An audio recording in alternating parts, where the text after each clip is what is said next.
रोहित की दीदी समीक्षा की शादी अर्पित से हुई थी। रोहित 20 साल का था जो कि अपना पूरा दिन मोबाइल पर ही निकालता था। कभी पबजी खेलता तो कभी यूट्यूब चलाता।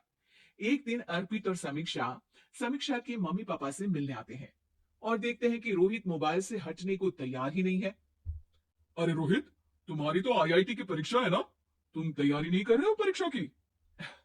वो सब तो मोबाइल पर ही हो जाएगा। ये देखिए, ये है गूगल। इससे जो भी पूछो वो सब बता देता है। तो आखिर कागज क्यों बर्बाद करूं? अरे पर तुम इन प्रश्नों की तैयारी बिना लिखोगे कैसे? उसमें क्या है? ये देखिए, नोटपैड बिल्कुल कॉपी जैसा है, इसी पर कर लूंगा। हम जब तुम्हारी उम्र के थे तब हम दोस्त मिलकर प्रश्न हल किया करते थे। उससे हमारी हैंडराइटिंग की भी प्रैक्टिस हो जाती थी और समय का भी अंदाजा लग जाता था। और फिर साथ में हम एक दूसरे की मदद भी कर देते थे अगर कोई अटक जाए तो। आपका जमाना अलग था जीजा जी। अभी जमाना फास्ट और स्मार्ट हो गया है। जमाना क्या, अब तो फोन भी स्मार्ट हो गया है। समय के साथ बदलना पड़ता है जीजा जी। अब बस भी कीजिए आप।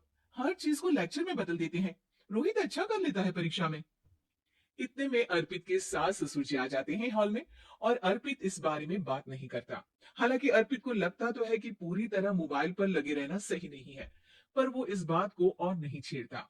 ऐसे ही 2 दिन निकल जाते हैं। समीक्षा, मुझे काम से फोन आया था, मुझे वापस काम पर लौटना पड़ेगा। पर हमें आए हुए तो 2 ही दिन हुए हैं। अभी चले गए तो माँ और पापा को अच्छा नहीं लगेगा ना। अच्छा ठीक है, तुम रुक जाओ, मैं काम खत्म करके फिर लौट आऊंगा। एक काम कीजिए ना, परसों रोहित भी परीक्षा के लिए निकलेगा। आप उसी के साथ निकल जाना। दोनों वैसे भी बात नहीं करते। साथ में जाएंगे तो हो सकता है आप लोग आपस में बातचीत भी करने लग जाओ। ठीक है, मैं काम को 2 दिन टाल सकता हूँ। उसी रात जब सब खाना खाने बैठी थी, तो अर्पित अपनी जाने की खबर बाकी लोगों को बताता है। मुझे काम के लिए वापस जाना होगा। अरे बेटा, पर अभी तो तुम आए हो, इतनी जल्दी चले जाओगे? नहीं माँ जी, समीक्षा यहीं रहेगी और मैं जल्दी काम खत्म करके वापस आ जाऊंगा। ओ, ठीक है, काम भी जरूरी है। वैसे कब निकलोगे बेटा? 2 दिन में। मैंने सुना है कि उस दिन रोहित को भी परीक्षा के लिए जाना है, तो कल मैं दोनों की टिकट करा लेता हूँ बुक। मेरी टिकट रहने दीजिए जीजा जी, मैं तो फोन से ही करवा लूंगा। हाँ, पर कोई दिक्कत हो गई तो? अरे कोई दिक्कत नहीं होती जीजा जी, फोन सब कर सकता है। हमारे फोन के रिचार्ज से लेकर टीवी का रिचार्ज सब रोहित यही फोन से बैठे बैठे कर देता है। अब ये नई चीज तो हमारे समझ के परे है, पर अच्छा है कि रोहित जानता है। हमारी मेहनत इतनी कम हो गई भाई। हाँ, पर अगर टिकट नहीं मिली तो? अर्पित की बात पूरी होने से पहले ही बिजली चली जाती है। अरे ये क्या हो गया? आपने बिजली का बिल भर तो दिया था ना? अरे नहीं, मैं तो भूल गया था। अरे टेंशन मत लो माँ। देखा जीजा जी, आप बिजली का बिल भी भर सकते हो, समय बदल गया है। एक बार फिर अर्पित इस बात पर बहस नहीं करता। अगले दिन जाकर अपनी टिकट करवाता है और पैकिंग कर रहा होता है जब शाम को अचानक से रोहित के चिल्लाने की आवाज आती है। नहीं, प्लीज प्लीज हो जा, ऐसा मत कर यार, प्लीज हो जा। अरे क्या हो गया रोहित? दीदी, सर्वर हैंग हो गया। टिकट मेरी टिकट नहीं हो पाई दीदी।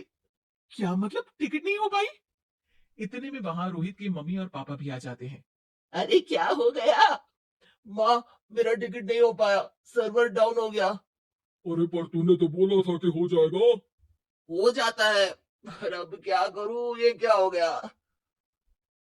अब कल की तो कोई बस भी नहीं है, ना ही अब टिकट मिलेगी ट्रेन की कल के लिए।